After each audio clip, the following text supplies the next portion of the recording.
guys, welcome to Brian's Man Cave. So today I'm going to be continuing on with my Atari versus the Intellivision game comparisons. And last week I started off with an Activision title, Pitfall. And the problem with the Pitfall one was they were very similar. There wasn't a whole lot to really compare. They were both programmed by David Crane, from what I understand. And I mean, the looks and the gameplay, there was like subtle differences. But now I'm going to move on to another Activision title, which is River Raid, and it's another one of those classic Atari games. I always put it in the top, whatever top 5 of video games you must have for the Atari. In fact, I actually didn't even realize when I was a kid that it was on the Atari 2600, because my first impressions and playing of that game was on the Commodore 64. So I was quite surprised when I found out that it originated from the Atari 2600. But anyways, yeah, so this game actually is a little bit different on both systems, as far as graphics are concerned, and just, the whole look, feel, and everything about it.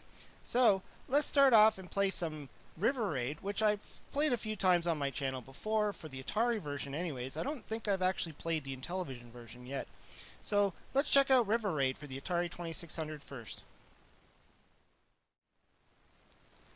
Okay, so we got the game booted up, and so yeah, like I said, also with the Pitfall game is the intro screen is pretty much just the beginning of the game, the first slide of the game, I guess you want to call it.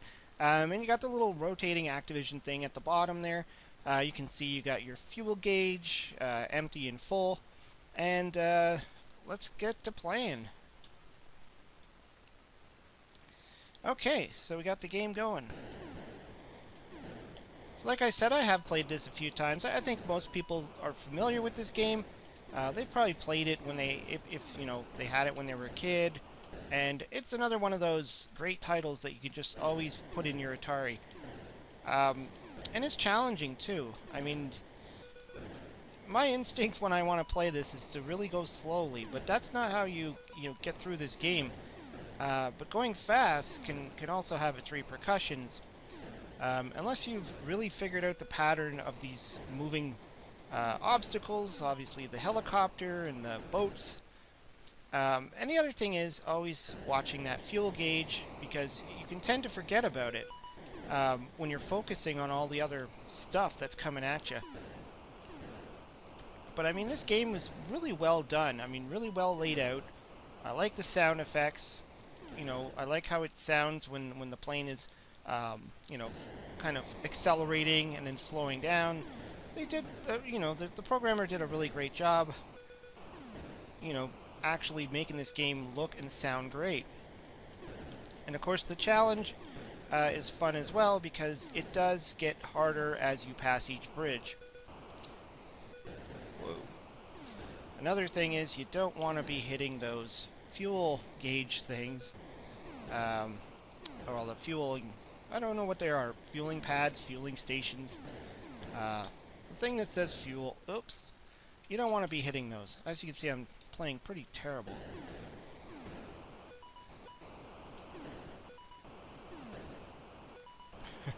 You see how I have to keep, looking for those fuel things, because, like I said, you tend to forget about it, and if you shoot them, you don't get any fuel out of it. So you just want to always make sure you're fueling up every once in a while. And pretty much the game goes on. It gets to a point where it's like, the layout just gets a little bit complicated, and you really have to be paying attention to everything that's coming at you and learning the best routes. I mean, once you play this game a lot, over and over again, you start to learn the best path to take. Right now, I mean, it's pretty straightforward, but eventually it starts to do this, where you have to pick a side. And I hate that boat that's right in front of the bridge. But yeah, you can really figure out what route you want to take. Ah, the helicopter's coming after me. I'm going to try and go at full speed here. Ah, smashing into things. I Again, this is another one of those games where I really would prefer to be playing it using an original Atari joystick as to oppose of a gamepad, which is what I'm using right now. It's just for the control sake, and I've said that about Hero as well, the Activision game Hero, which sadly never got an Intellivision release, but I do know there's a programmer, a homebrew programmer, that I don't know if he's finished it or if it's out or if he's still working on it, but there is one eventually going to be on the Intellivision, so I can't wait to see what that looks like and plays like.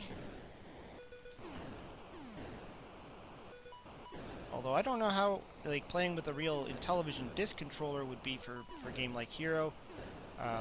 Like I've said before, you know, playing Hero with a gamepad isn't the optimal way to do it for me, anyways. Maybe some other people disagree and they prefer the Sega Genesis controllers or any of the other gamepad controllers you could put into your Atari. Or if you're playing it on a PC like I'm doing right now. Oh. It just, I just prefer the actual joystick control. Ah, smashed again. As you can see, I'm not getting very far. This game does take a little bit of concentration and paying attention. Mostly paying attention. Okay, so we got Intellivision now booted up on the Intellivision.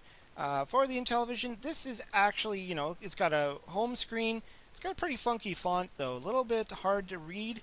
Kind of reminiscent of some of those, you know, fonts you saw in some of those old war movies and stuff. But, you know, it's still cool that to actually have that in the game. And I like how it's got the little copyright thing kind of flicking around like that. You know, it really adds a little bit of extra flair to the game. So, let's start playing. So right away, you can see that it's a completely different look and feel to the game. You got... It looks a little bit more windy of a river, but you also have your lives on the side there, and your fuel gauge. So everything's on the side as opposed to on the bottom. And of course, it's telling me to go, and it's got a little blinking arrow. Your plane looks pretty much the same though. You know, slightly bigger maybe, but let's get to playing. So yeah, you can see the fuel gauges are much different in this one. They decided to make them look more like almost like a tank or a tank. What do you call those things? Like maybe a landing pad. I don't know. It looks a little bit different, like a little pool, little kid's pool. But yeah, I mean, it's really cool that you know, they gave it that little bit of extra flair to it. The sound is pretty much, you know, similar. The planes and the boats, or the helicopters and the boats that explode, kind of has that typical Intellivision sound to it. Kind of reminiscent of the dragon in, what is it, Advanced Dungeons & Dragons, the Cloudy Mountain game. Actually, there's a few games where you kind of hear that sound. It kind of sounds like him, though, when you're walking through that maze and you can hear him in the distance. But yeah, the vehicles and everything are really big, like the boats. They're pretty big in this one, and the river's really small and winding, which is more like a river, and you know, it kind of feels a little bit more like a river in this one. And those bridges are huge. Now, I have played versions of this game before where the bridge has a tank on it shooting at you, so I don't know if that's going to be in this one. I'm not sure if I've made it far enough to find out. But let's see, I haven't really played the Intellivision version of this one much, so let's see if I can get a little bit further. Whoa! And much like the Atari one, you have to avoid every obstacle and you cannot go on that green land. Which is kind of like more of a muddy, darker color. This version really has kind of a, you know, the color palette seems a little bit washed, a little bit muddier. I don't know if that was done intentional. I kind of noticed that the same with the Pitfall. Was the color was seeming a little bit kind of blasé, as opposed to the Atari version, which was a little bit more colorful. But this could have been done on purpose. Maybe they wanted it to look that way. But yeah, like I was saying, you can't go on the land, which is weird because you're kind of you look like you're a ship, right? Or a plane, I should say. So I don't know what the reasoning behind that was. If I guess it's also to make it more challenging. But yeah, if you're a plane, you would think you'd just be able to fly right over it, and bearing hitting those little trees or whatever those are on the side there. You don't want to hit those. Otherwise, you're probably just like floating right on the water, which I guess is what they're intending this game to be. Is floating on the water. Kind of makes you wonder why you're not a boat instead. I don't know. But yeah, this does have the same challenge as the Atari one. I'm finding this one to be actually a little bit harder from the get-go, which is interesting because I often hear people saying Intellivision versions of games are a lot easier than the original ports that they come from, which I think is mostly true. There's a lot of games that are much easier on the Intellivision than they were on, say, the Atari. Games like Night Stalker, even, I find very easy on the Intellivision, and the version that they have for it on the Atari 2600 is quite difficult, for me anyways. Same with Venture. Often found Venture to be a lot easier on the Intellivision than on the Atari 2600. Yeah, I'm not getting very far on this one. Whoa.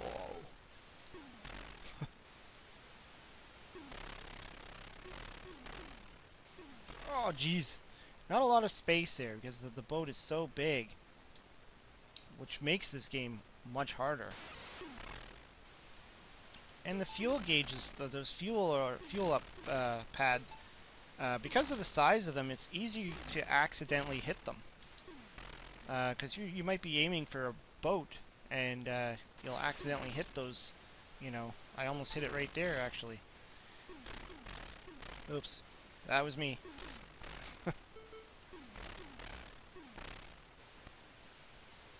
Let's see if I can get around here. But definitely having a much bigger bridge makes it a little bit easier as well. Which is, different from the Atari one being such a small bridge. And I always felt like, you're always going to not make it through that little bridge. Whereas in this one, they gave it a little bit of an easier time there because it's such a big opening where the bridge is. I guess really just trying to make it more realistic of a river wouldn't be so small.